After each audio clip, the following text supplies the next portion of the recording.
සුබ දවසක් සියලු දෙනාටම අපෙන් ඔබට YouTube channelයට ඔබව සාදරයෙන් පිළිගන්නවා. අප රටේ ඉතා වටිනා වූ පූජනීය සංස්කෘතික මංගල්‍යයක් වන අලුත් සහල් මංගල්‍යය පිළිබඳව අපි අද කතා කරමු.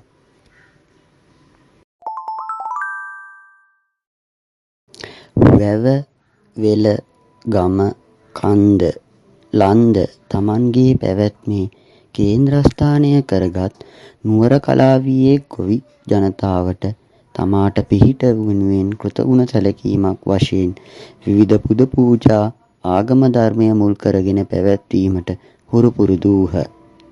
නුවර කලාවියේ විහෙර විහාර මංගල්‍ය තුල දාන මංගල්‍ය 3ක් සිදු කෙරේ. අග්ගස්ස දාන මංගල්‍යය, අලුත් සහල් දාන මංගල්‍යය, ලාහබත් දාන මංගල්‍යය නමිනි.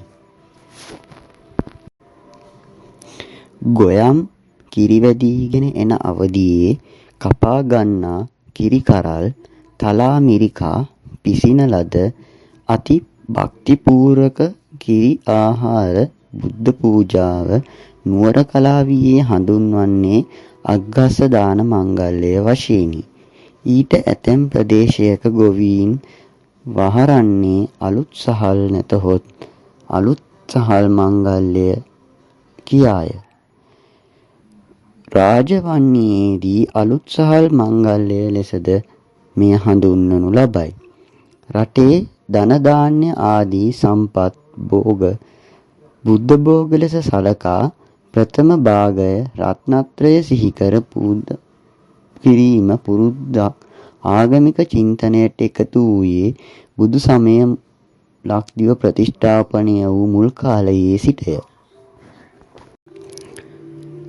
අස්වනු නෙලාගත් විට බුදුන් වහන්සේට පුදන ලද බුද්ධ භෝගය ලෙස මෙම අස්වැන්න සලකා එය සංකේතවත් කිරීමට ප්‍රථම භාගයේ පිදීම අලුත් සහල් මංගල්‍යයේ වැනි චාරිත්‍ර විධීන්ගෙන් පිළිබිඹු වේ. උතුරුමැද පළාතේ මෙම චාරිත්‍රය අනුරාධපුර ශ්‍රී මහා බෝධීන් වහන්සේ මුල් කරගෙන ඉටු කරනු ලැබේ.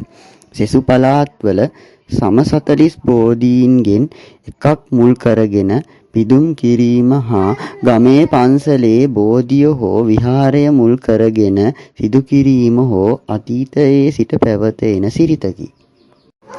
නව අස්වැන්නේ කෙරෙන මෙම දාන මංගල්‍ය රජ දවසේ සිටම පැවත එන චිරාගත සම්ප්‍රදායන් මූර්තිමත් කරමින් සිදු කිරීමට නුවර කලාවියේ අපේ ගොවි ඇත්තෝ අදද සැදී පැහැදී සිටිති. මහා කන්නයේ වගා කළ කුඹුරුවල ගොයම් පැසෙනුයේ දුරුතේ අගදීය. ඒවා කපා ගන්නේ නවම් මහේදීය. තමන් කුඹුරෙන් කපා ගන්නා ගොයම් මහ පිඩි 2-3ක් කුඹුරේම තනා ගන්නා මැස්සක් මත තැන්පත් කරනු ලබයි.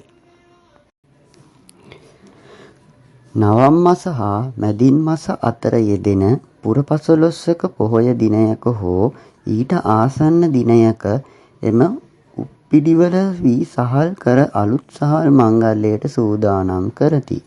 තවත් සමහර පළාත්වල මෙම වී ප්‍රමාණ ලබා ගන්නේ ගොයම් කමතට ඇද එහි මාගල මත වැටෙන බැත්වලිනි.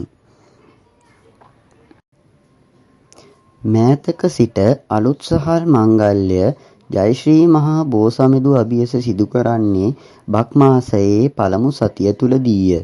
මේ අනුව මැදින් මස අගභාගයේදී මෙම මංගල්‍යයට සූදානම් වීම වස් ශ්‍රී මහා බෝසමිඳු අභියස වැලිමළුවේ පිරිත් මණ්ඩපයක් තැනීමටත් ඊට අවැසි සියලුම කාර්යයන් සපුරාලීමටත් සිදු කරන අතර අලුත් සහල් බහාලන සුවිසල් පාත්‍රය සඳුන් කිරි පැනින් නහවා සැරසිලි වලින් අලංකාර කර බෝහිමි සමීපයේ උඩුවියන් යට පාවියන් මත වඩා හිඳුවයි.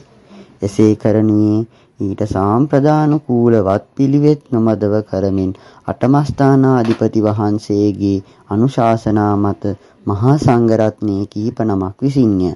ඒ අවස්ථාවේ සුවිශේෂ ශබ්ද පූජාවක් හෝරාවක් පමණ පැවැත්වීම එදා මෙදා තුර චාරිත්‍ර ධර්මයකි. මෙම වටිනා වූ පූජනීය සංස්කෘතික මංගල්‍යය අප රටේ සුභසිද්ධිය වෙනුවෙනුත් සශ්‍රීකත්වය වෙනුවෙනුත් තවත් চিරාත් කාලයක් පැවැත්වීමට ලැබේවායි අප සියලු දෙනාම ප්‍රාර්ථනා කරමු.